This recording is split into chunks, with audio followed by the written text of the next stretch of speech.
Haleluya. Selamat datang sahabat-sahabat channel Kemenangan Hidup. Saat ini saya akan share video dari Evangelis Dharma Pongrekun yang akan membahas tentang hubungan teknologi cyber dan akhir zaman. Video ini akan dipisah atau dibuat part 4 bagian karena berdurasi panjang hampir 3 jam supaya penonton boleh menonton tidak terlalu panjang dan sebisa mungkin menonton sampai selesai, maksimal 30 menit.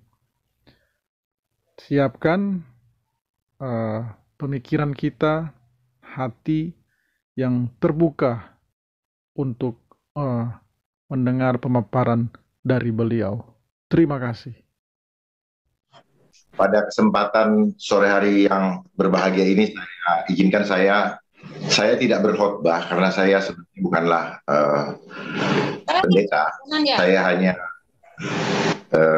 ikut apa yang Tuhan perintahkan untuk saya sampaikan.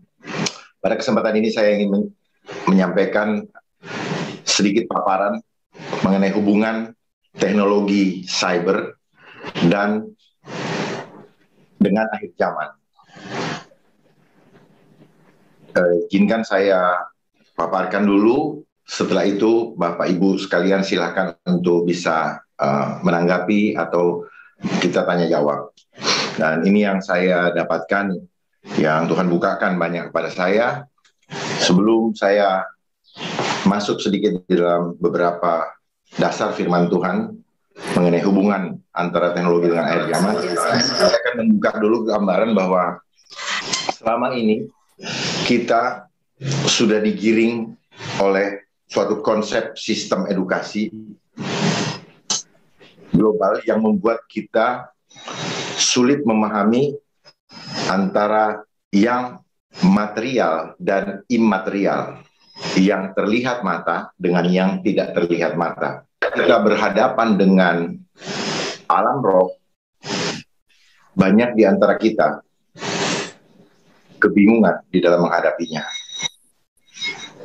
Saya pun demikian, sebelumnya juga adalah bagian daripada korban yang akibat daripada mengikuti edukasi dunia. Sebenarnya hidup kita harus pahami bahwa dunia dengan bumi adalah dua hal yang berbeda. Kalau bicara dunia, kita berbicara antara yang natural dan supranatural, yang terlihat mata dan yang tidak terlihat mata. Kalau bumi, apa yang kita pijak saat ini. Nah, kaitan teknologi dengan akhir zaman, saya buka dulu rahasia untuk bisa memahami dunia ini atau alam semesta ini. Banyak di antara kita tidak memahami bahwa untuk memahami alam semesta, kita harus memahami yang disebut dengan energi, apa yang dikenal dengan frekuensi, apa yang disebut dengan vibrasi. Sebagaimana yang disampaikan oleh seorang ilmuwan yang bernama Nikola Tesla. If you want to find the secret of the universe, think in terms of energy, frequency, and vibration. Nah, ini yang selama ini tidak dipahami oleh banyak orang, bahwa di dalam tubuh kita diciptakan Tuhan diciptakan serupa dengan gambar Allah. Tetapi kita tidak sadar bahwa ketika kita menjadi gambar Allah, maka tubuh kita itu memiliki energi, sehingga kita punya tenaga. Tetapi energi tidak terlihat mata. Makanya banyak orang yang tidak menyadari. Tetapi seringkali dalam berbicara kita bilang, lebih baik saya capek badan daripada capek pikiran. Nah, ini yang disebut dengan energi tadi. Jadi tubuh kita memancarkan energi. Tubuh kita berhubungan dengan energi yang tidak terlihat mata. Nah, si energi berinteraksi secara frekuensi. Nah, apa yang dipancarkan ibu, bapak, saya kepada orang sekitar kita, itu disebut vibration. Itu vibrasi, ada getaran. Makanya ada ilmu pengetahuan yang mengatakan law of vibration, law of attraction. Ada hukum tarik-menarik. Jadi di dalam kehidupan kita ini ada tarik-menarik di antara kita yang kita tidak sadari bahwa itu bisa mempengaruhi satu dengan yang lain. Makanya dibilang di dalam firman Tuhan dikatakan pergaulan yang buruk merusak kebiasaan yang baik. Manakala kita tidak punya kekuatan, kita bergabung, kita bertemu dengan orang yang energi atau energi negatifnya buruk, maka tanpa sadar, karena tidak terlihat mata, kita akan ketularan. Nah, menular itu sebenarnya di dalam Alkitab juga sudah disebutkan, menular itulah cara roh bekerja. Dia menular. Sekarang kita ribut dengan penyakit. Sebenarnya dari dulu, penyakit tidak ada yang menular. Cuman kita tidak paham. Yang menular itu roh. Baik. Kemudian, dari mana asalnya teknologi? Teknologi itu mampu diciptakan oleh manusia. Dasarnya itu sebenarnya dari penciptaan awal Tuhan terhadap manusia. Sebagaimana yang kita bisa lihat di layar, Kejadian 1 ayat 26 sampai 28, kita diciptakan serupa dengan gambar Allah. Berfirmanlah Allah, baiklah kita menjadikan manusia menurut gambar dan rupa kita, supaya mereka berkuasa atas ikan-ikan di laut dan burung-burung di udara, dan atas ternak dan atas seluruh bumi, dan atas segala binatang melata yang merayap di bumi. Maka Allah menciptakan manusia itu menurut gambarnya, menurut gambar Allah. Diciptakannya dia, laki-laki dan perempuan diciptakannya mereka. Allah memberkati mereka, lalu Allah berfirman kepada mereka, beranak cuculah dan bertambah banyaklah, penuhilah bumi dan taklukkanlah itu, berkuasalah atas ikan-ikan di laut dan burung-burung di udara dan atas segala binatang yang merayap di bumi. Jadi teknologi sebenarnya, kalau kita lihat kepada Alkitab, maka teknologi adalah segala sesuatu hasil ciptaan manusia yang berguna untuk menyelesaikan masalah dan mencerminkan karya Allah untuk kemuliaannya.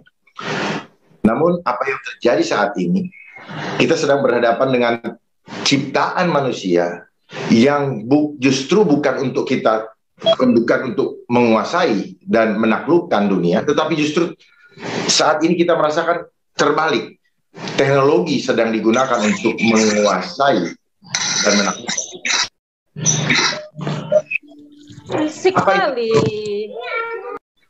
Apa itu teknologi menurut Kamus Besar Bahasa Indonesia?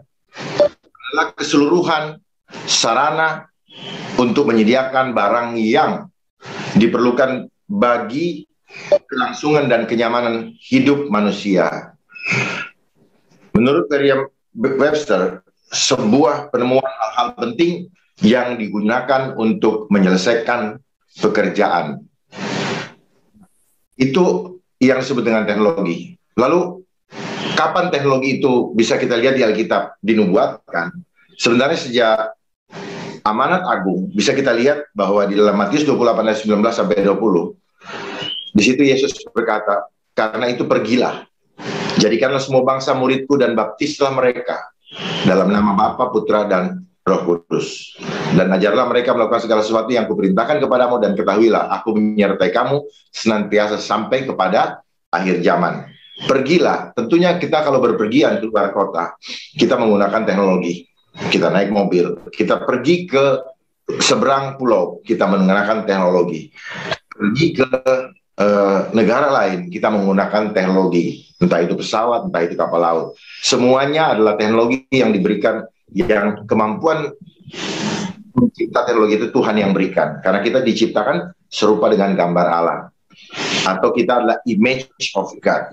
Karena untuk membuat teknologi, kita harus berimage dulu, berimajinasi dulu. Sehingga apa yang kita imajinasikannya, maka kita bisa menciptakannya. Lalu ini ada kaitannya dengan iman juga. Dan penggunaan teknologi itu Untuk apa? Untuk memuliakan Tuhan. Semuanya untuk kita gunakan untuk kemuliaan Tuhan. Dan Tuhan akan menyertai kita sampai ke akhir zaman di dalam menjalankan amanat agung. Bagaimana cara teknologi itu bekerja? Sebenarnya di Alkitab sudah ada. Teknologi itu bekerja, dia menular. Ya. Sekali lagi saya sampaikan tadi, apa yang disampaikan selama ini di dunia bahwa banyak ada penyakit menular. Sebenarnya tidak ada penyakit menular. Ilmu pengetahuan mentransfer pemahaman tadi menjadi ke dalam sesuatu yang dapat ditularkan berupa penyakit. Ini adalah tipu muslihat iblis. Jadi sejak dulu sudah tipu muslihat iblis diejawantahkan, dimanifestasikan dalam pemahaman bahwa ada penyakit menular. Sebenarnya tidak ada penyakit menular. Yang menular adalah rohnya. Segala sesuatu yang tidak bisa dilihat oleh mata, itu sifatnya adalah sifat roh. Sifatnya sifat roh. Jadi bukan natural. Makanya tidak pernah kelihatan dengan mata. Nah, dari bahasa Ibrani, saya belajar dari hambanya juga, bahwa menular, menjalar, menyebar, ya, memenuhi, itu bahasa Ibrani-nya adalah teleh. Teleh. Dan sekarang teleh dipakai dalam komunikasi, dalam ilmu komunikasi. Jadi, apa? Kenapa? Terganggu? Sudah. Tolong jangan. Jadi, teleh itu artinya menjalar. Nah, yang menjalar itu adalah sifat daripada roh. Seperti kita lihat di dalam ayat firman Tuhan Mazmur 27 ayat 3. Api menjalar di hadapannya dan menghanguskan para lawannya sekeliling. Yang menjalar apa? Apinya atau panasnya? Bukan apinya, tetapi panasnya yang menghanguskan. Baru muncul api setelah dia mulai terbakar, apinya yang terlihat oleh mata api. Demikian pula dalam Roma 5 ayat 12. Sebab itu, sama seperti dosa telah masuk ke dalam dunia oleh satu orang, dan oleh dosa itu juga maut. Demikianlah maut itu telah menjalar kepada semua orang karena semua orang telah berbuat dosa. Jadi sifat roh tadi yang menjalar, tidak terlihat mata, itulah yang sifatnya roh. Makanya banyak di antara kita yang tidak paham mengenai bagaimana, tidak mempelajari secara benar bagaimana sifat roh, sehingga kita tidak sadar bahwa di dalam kehidupan kita sehari-hari kita sedang selalu berhadapan dengan peperangan spiritual atau spiritual warfare. Kemudian, seperti apa sih energi atau frekuensi atau vibrasi itu di dalam kehidupan kita? Ini gambarannya. Kita sesama manusia itu menjalarkan, menularkan, memancarkan energi dari tubuh kita ke pihak lain. Seperti yang saya gambarkan di dalam slide ini. Juga kita bisa lingkungan sekitar kita juga bisa memancarkan energi. Kita juga memancarkan. Makanya kalau tumbuhan yang dirawat baik oleh orang yang punya ini baik, ya, energi yang baik, maka tumbuhan itu pun akan tumbuh dengan baik. Kita bisa dipancarkan oleh benda. Contoh, kita menyukai sebuah benda yang bermerek. Kenapa kita menyukai? Karena iklan-iklannya tadi telah membangun suatu hayalan atau imajinasi dalam diri kita sehingga kita pengen membelinya. Jadi di benda mati ataupun hidup itu ada spiritnya, ada rohnya. Roh yang ditularkan, yang dibuat, yang dikemas oleh si pembuatnya. Seperti misalnya mobil Mercy. Beda ketika seorang naik Mercy dengan orang naik misalnya Avanza. Makanya spiritnya itu menular, sehingga orang yang naik Mercy bisa kita lihat percaya dirinya lebih tinggi daripada yang naik yang mobil Avanza misalnya. Demikian juga tas-tas branded dan sebagainya. Demikian sebaliknya. Jadi di dalam kehidupan kita sebenarnya apa? Frekuensi ini saling menular dan saling berhubung. Jadi Bapak Ibu, saya dengan Bapak Ibu walaupun kita berjauhan, sebenarnya kita terhubung satu dengan yang lain. Lewat apa? Lewat frekuensi. Terlihat oleh mata? Tidak. Tetapi eksis itu ada. Sama seperti kita hidup saat ini. Kita dipelihara oleh Tuhan dan kita hidup di dunia ini karena frekuensi kita masih terhubung dengan Tuhan. Nah, inilah hubungan teknologi nanti di mana tubuh kita yang adalah gambar Allah ini akan dirusak oleh sesuatu yang berkaitan dengan teknologi, yang terhubung dengan teknologi untuk membuat reseptor atau receiver, penerima yang asli kita yang ada di dalam sel tubuh kita itu mau dirusak oleh apa? Oleh sesuatu cairan, oleh sesuatu yang dimasukkan ke dalam tubuh kita dan dia memanipulasi sel kita dan terbentuklah reseptor baru sehingga nanti kita akan akan menerima pancaran dari gelombang yang dipancarkan oleh teknologi. Kenapa teknologi dipakai di akhir zaman ini untuk menguasai kita? Karena begini, kendali hidup kita ada pada Tuhan. Nah, kalau Tuhan, roh tu Allah itu adalah omnipresent. Tetapi roh iblis, si jahat, itu tidak omnipresent. Makanya kenapa dia butuh teknologi, dia manifestasikan alam roh dalam bentuk teknologi. Agar supaya apa? Agar supaya kita di seluruh dunia itu bisa dikendalikan dalam satu kali kontrol. Lewat apa? Lewat teknologi. Kalau Tuhan omnipresent, Tuhan yang ada di Afrika, yang di Amerika, yang di Indonesia, yang di Manado, yang di Papua, itu maha ada. Tetapi iblis tidak maha ada. Oknumnya berbeda-beda. Makanya dia perlu suatu tools atau alat untuk dia bisa memainkan, dia bisa memanifestasikan omnipresent di mana-mana. Makanya sekarang orang melihat, kok di seluruh dunia ya? Semua karena teknologi.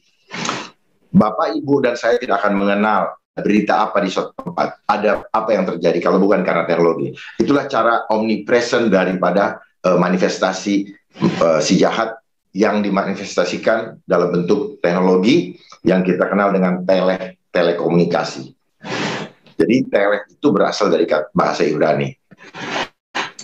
Nah, nanti itu akan berpengaruh terhadap jiwa, pikiran, dia akan berpengaruh pada jiwa kita. Jiwa itu alam roh, pikiran, perasaan, dan kehendak kita. Bisa dilihat di sini. Jiwa dan pikiran, perasaan, dan kehendak kita itu dibentuk oleh sel. Kalau selnya rusak, pikiran kita akan kacau. Makanya apa yang kita lewati selama kita hidup, kita banyak makan obat-obatan yang kita pikir obat, sebenarnya itu adalah racun bagi tubuh kita.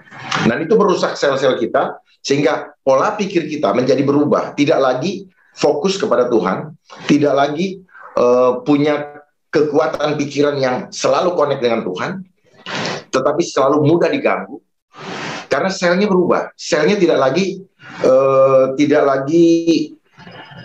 kudus, tidak lagi sempurna. Padahal kita diciptakan serupa dengan gambar Allah.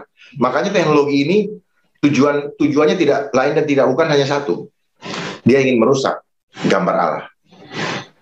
Nah, pikiran dan perasaan kita yang saya bilang adalah alam roh, ini akan mempengaruhi kehendak. Perbuatan kita sangat dipengaruhi oleh pikiran dan perasaan yang terbentuk. Dari mana pikiran dan perasaan itu terbentuk? Dari sel dalam tubuh kita. Jadi sel tubuh kita ini itu mengumpulkan, menerima, terus dia mengumpulkan dan dia mengolah data. Mengolah apa yang kita lihat, kita dengar, dia olah, lalu terbentuklah pikiran kita. Perasaan kita terbentuk dari apa yang kita pikirkan. Nah, sensornya di mana? Sensornya adalah ketika kita punya pengetahuan yang benar akan firman Tuhan, itu menjadi sensor buat kita. Ketika kita mendapatkan pikiran yang ada pikiran yang tidak bagus, tapi sensor kita bagus, maka kita akan tolak. Kita akan reject pikiran-pikiran yang tidak baik tadi. Jadi sensor daripada semua ini adalah iman kita kepada Tuhan. Nah, tetapi iman ini sangat tergantung daripada kekuatan sel kita. Pertahanan gambar Allah tadi. Buktinya apa? Kalau ada orang yang sakit, kekuatan atau kemampuan dia untuk connect dengan Tuhan, kemampuan dia untuk beribadah, kekuatan dia untuk berpikir tentang Tuhan lagi, itu berkurang. Karena apa? Mulai diganggu jiwa dan pikiran dan perasaannya oleh rasa ketakutan dan sebagainya. Makanya manfaatkanlah waktu selama masih Tuhan berikan kesehatan kepada kita, supaya apa? Kita bisa memuji dan menyembah. Kalau tubuh kita sudah melemah, di situ kita menjadi tidak, semangat kita berkurang. Makanya bilang hati yang gembira adalah obat yang manjur, semangat yang patah mengeringkan tulang. Jadi kalau tubuh kita sudah lemah, semangat kita berkurang. Kalau semangat berkurang, maka hubungan kita dengan Tuhan itu akan terjadi gangguan. Nah, apa yang terjadi belakangan ini?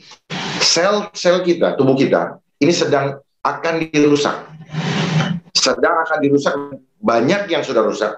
Karena dari hasil penelitian, mereka yang sudah rusak selnya, itu sel-sel darahnya pun rusak, dan itu akan berpengaruh terhadap jiwa seseorang. Sementara jiwa ini adalah zona atau area di mana iblis ingin merebut kehidupan kita dari kontrolnya Tuhan, dan dia akan mengambil kontrol. Jadi teknologi yang ada sekarang dipakai oleh iblis untuk apa? Untuk mengambil alih kendali jiwa kita dari kendali Tuhan menjadi kendalinya iblis. Seperti ini saya tampilkan gambaran bagaimana sebenarnya kita berhubungan satu dengan yang lain. Inilah sebenarnya kita. Kita ini adalah tower-tower. Makanya kalau towernya rusak, koneksinya pasti rusak. Karena tower ini menggambarkan apa? Bahwa kita menerima kekuatan dari Tuhan dan kita memancarkan juga kepada Tuhan apa yang kita lakukan. Kenapa setiap perbuatan kita tidak ada yang lolos dari kendali Tuhan, tidak ada yang lolos dari mata Tuhan? Kenapa? Karena Tuhan sudah taruh gambar Allah di dalam tubuh kita untuk melaporkan setiap apa yang kita lakukan, yaitu apa? Sel. Ya. Dan sel ini di dalam bahasa Ibrani, sebentar saya tampilkan dulu sel dalam bahasa Ibrani.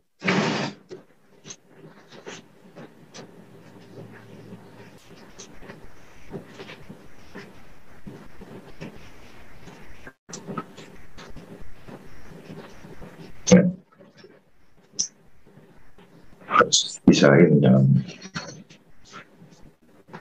Nah, ini saya tampilkan sel dalam bahasa Ibrani. Sel itu adalah gambar Allah. Makanya kenapa telekomunikasi yang kita kenal selama ini itu selalu menggunakan huruf T, S, E, L. TS itu kebenaran atau dibaca sada. EL itu Elohim atau Allah. Jadi kita ini adalah gambar Allah, dan gambar Allah itulah yang akan dirusak oleh teknologi. Makanya saya berikan gambar juga, ada satu provider yang kita kenal selama ini dan sudah berubah dia punya logo. Jadi setiap gambar itu penting dalam hidup kita, karena gambar ini adalah visual, gambar ini adalah imajinasi yang selama ini kita suka selalu bayangkan. Nah, gambar yang saya tampilkan di depan, kalau Bapak Ibu lihat itu ada gambar apa? Ada titik merah. Itu adalah lambang sel. Mungkin mereka akan ignore bahwa ini adalah bukan sel, tapi itu sebenarnya sel. Dan ini saya ketahui jauh-jauh hari sebelumnya, ternyata jauh-jauh hari sebelumnya mereka sudah punya planning untuk apa? Merusak gambar Allah. Dan yang membelenggu yang warna putih itu adalah gambaran daripada teknologi yang mencengkeram sel kita untuk merusak gambar Allah. Nah, sekarang dia sudah berubah. Dia sudah berubah dengan gambar dengan mirip huruf T. Kalau dalam bahasa Ibrani disebut tau. Kalau itu sempurna. Kalau itu tidak putus. Tapi ini putus. Artinya kesempurnaan yang palsu. Bisa juga diartikan hancurnya kesempurnaan. Jadi apa yang mereka rencanakan, memang mereka mau menghancurkan kesempurnaan dari gambar Allah. Kembali lagi ke yang di atas tadi. Jadi saya masuk lagi ke berikutnya, cyber mengenai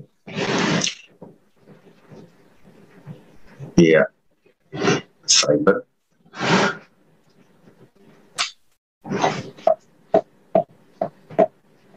Nah, apa itu cyber?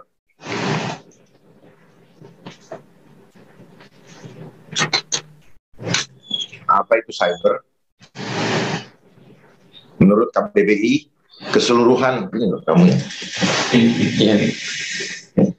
Keseluruhan sistem komputer dan informasi yang terhubung dengan internet. Dari Merriam-Webster, the online world of computer network and especially the internet, atau jaringan dunia komputer yang terhubung dengan internet. Jadi apa yang kita perangkat-perangkat, setiap perangkat apapun juga itu namanya, ketika dia sudah terhubung dengan jaringan internet, maka itu kita sudah masuk dalam cyberspace atau dunia maya. Kenapa dia ciptakan dunia maya? Dunia maya ini diciptakan adalah untuk membuat dimensi dunia baru, meniru dunia nyata yang diciptakan oleh Tuhan. Tujuannya apa? Tujuannya satu, untuk mengontrol seluruh tatanan kehidupan kita. Dengan cara yang pertama adalah memanipulasi mindset kita. Karena manusia berubah karena mindsetnya yang berubah. Makanya ada istilah brainwash. Jadi selama ini dengan kita menggunakan gadget, maka kita adalah orang-orang yang sudah masuk dalam manipulasi mindset. Manipulasi mindset kalau dalam bahasa firman Tuhan adalah tipu muslihat. Mestinya kita melihat kebenaran, muslihat, tetapi karena kita ketipu, kita menganggap bahwa kita hidup dalam kebenaran.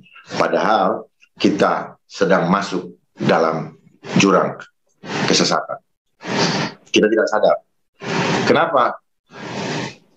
Karena kita berpikir bahwa ini adalah kemajuan zaman, kemajuan teknologi. Ya, betul. Tetapi kita tidak sadar bahwa semua ini dibentuk untuk mengontrol kita. Bukan untuk kemuliaan Tuhan, tetapi untuk mengendalikan kita semua. Dan semua yang akan terjadi akan terhubung dengan internet.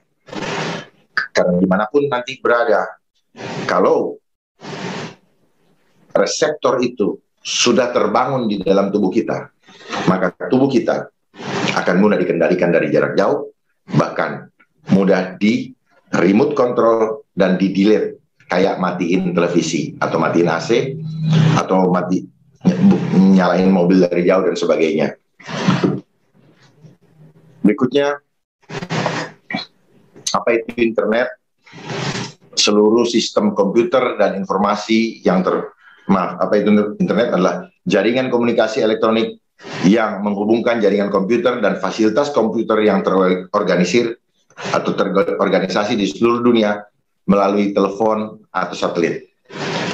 Menurut Merriam-Webster, jaringan komunikasi elektronik yang menghubungkan jaringan komputer dan fasilitas komputer yang terorganisasi di seluruh dunia.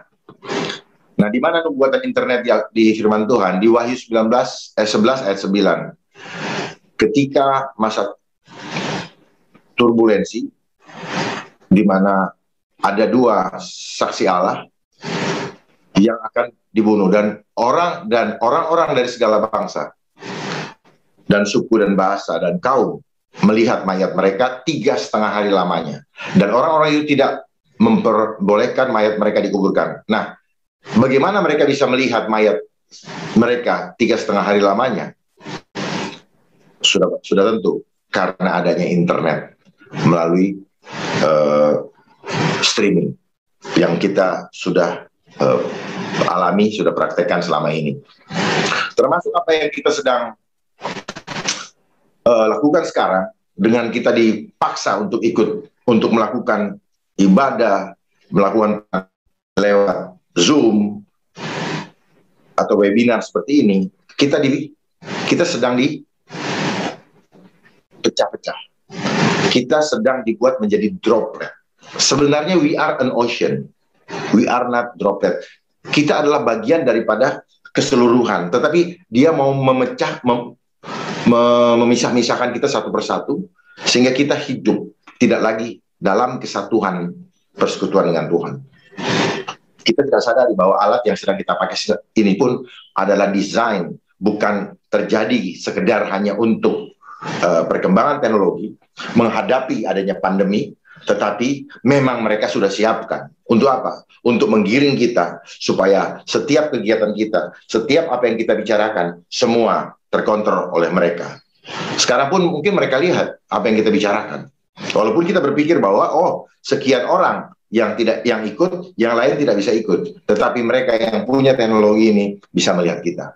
Karena apa? Kita masuk dalam jaring mereka, yaitu internet, interconnecting network. Net itu jaring. Jadi kita sudah masuk di dalam jaringnya mereka.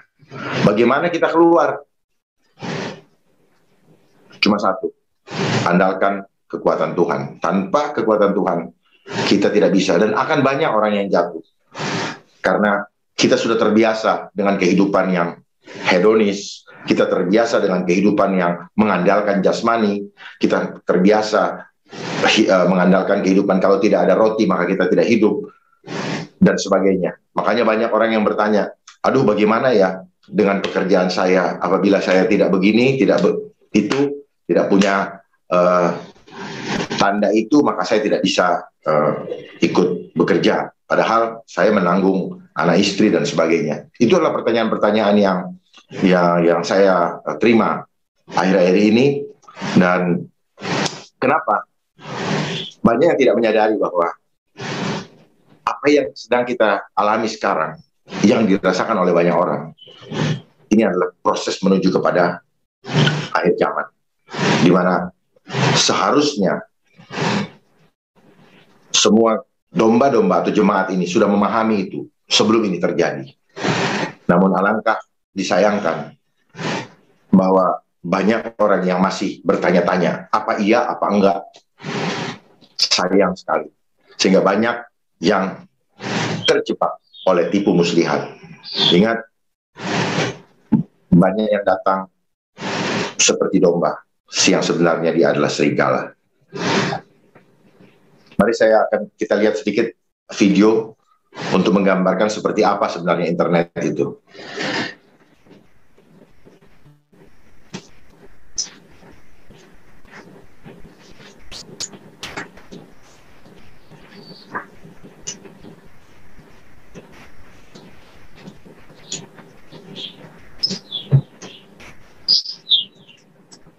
Kenapa? Aduh, kamu gak siap ya? Terus tolong bantu siapkan. Ya, kayaknya. Berikutnya apa? Ini, hadapkan diri biar kamu. Ya, jangan salahkan. Makanya itu namanya.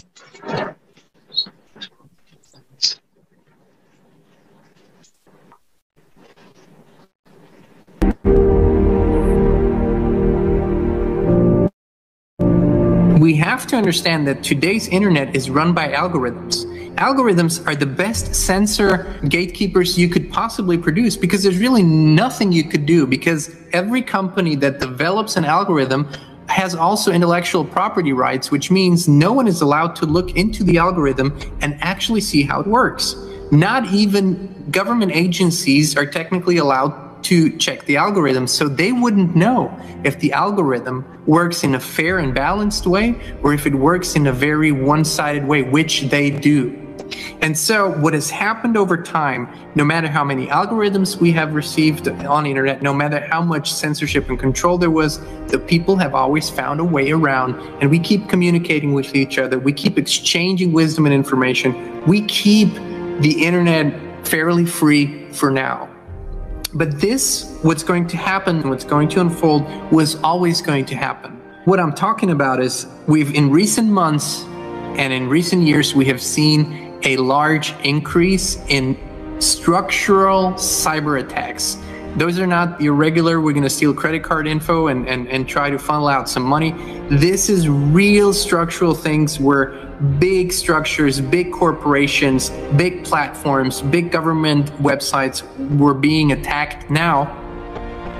You could think these are random events because these glitches have been happening all across the planet, whether that's Iran, whether that's Saudi Arabia, whether that's Germany, whether that's United States or Canada, Asian countries. It's been happening all over the place.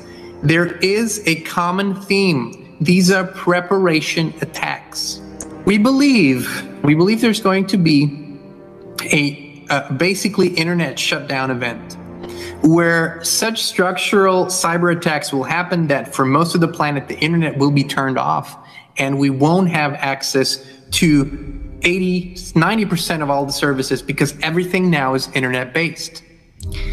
Now, this won't be a coincidental event. This will be a planned event, and there's a particular reason. The plan is to completely restructure how we use the internet. It has been tried before, but countries up until now have fought against too much control in the internet, and they have fought off the idea of something called a digital citizenship, where every human being that wants to access the internet needs to have a digital passport, a digital citizenship, because the internet is going to be considered as the largest country, a digital country, if you will, a digital entity.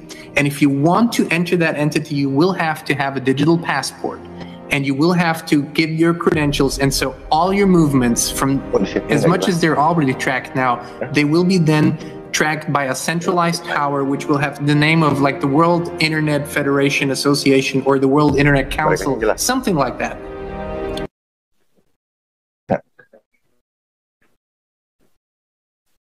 Ya, itu tadi video mengenai sekelumit mengenai internet supaya kita punya pemahaman yang komprehensif.